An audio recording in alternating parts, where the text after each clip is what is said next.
Olá, bora mergulhar no relatório de outubro de 2025 do Kinea Hedge Fund, o famoso KNHF11.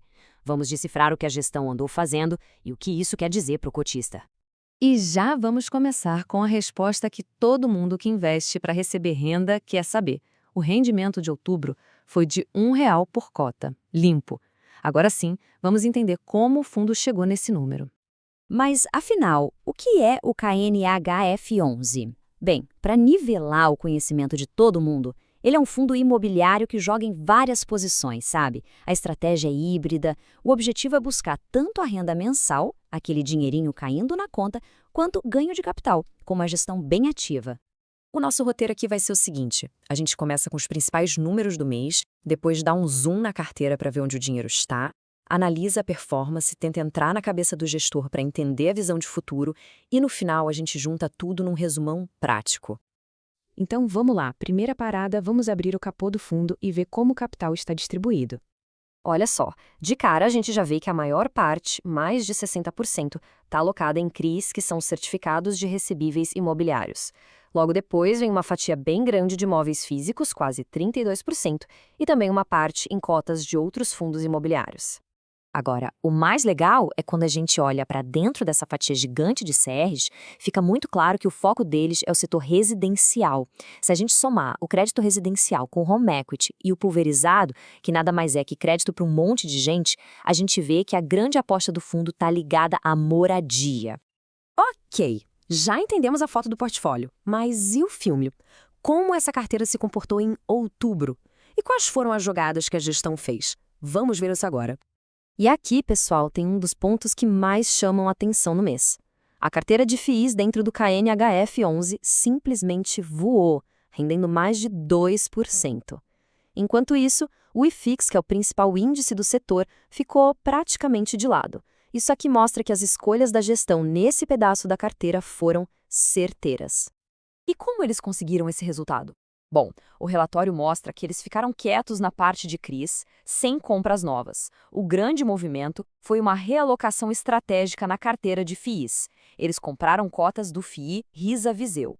E olha, essa é uma aposta com uma meta de retorno bem ousada, viu? Acima de 20% ao ano. Agora vamos sair um pouco da planilha e tentar entender o que se passa na cabeça de quem toma as decisões. Qual é a visão do gestor para a economia e para o nosso mercado? Essa é a pergunta de $1 milhão, né? Porque é essa visão que guia as decisões do fundo. E a resposta deles para o cenário que vem por aí é bem direta. Basicamente, eles estão vendo a economia brasileira pisando no freio, mas de leve, sem sustos.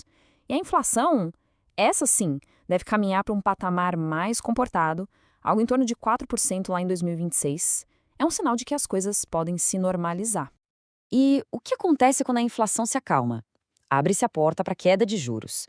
O gestor acredita que, se esse cenário se confirmar, o Banco Central vai ter tranquilidade para começar a cortar a Selic já no primeiro trimestre de 2026. E essa é uma sinalização super importante para a estratégia do fundo. Ok, cenário macro entendido. Mas e aí? No fim do dia, o que isso tudo significa para quem tem ou está pensando em ter cotas do KNHF11?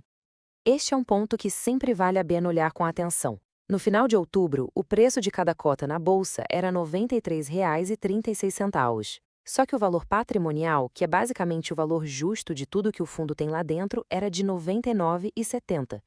Essa diferença, gente, dá um desconto de quase 7%. Na prática, era como se o mercado tivesse oferecendo a oportunidade de comprar uma cesta de ativos que vale quase R$ 100 por pouco mais de 93.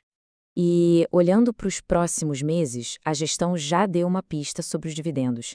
Eles sinalizam uma faixa entre 95 centavos e R$ 1,05. A ideia é manter uma certa estabilidade nos pagamentos, o que dá mais previsibilidade para o cotista. Então, para a gente amarrar tudo, o que dá para levar para casa desta análise? Primeiro, um dividendo forte e com uma boa previsibilidade. Segundo, uma performance excelente na carteira de FIIs, muito acima do mercado. E terceiro, o fundo estava sendo negociado com um desconto bem interessante. E para fechar, fica uma reflexão no ar. Num cenário de inflação caindo e juros podendo ser cortados em 2026, como é que essa estratégia mista do KNHF11, com um pé em ativos de inflação e outro no CDI, vai se comportar? A resposta para essa pergunta é o que vai ditar o jogo para o fundo nos próximos meses.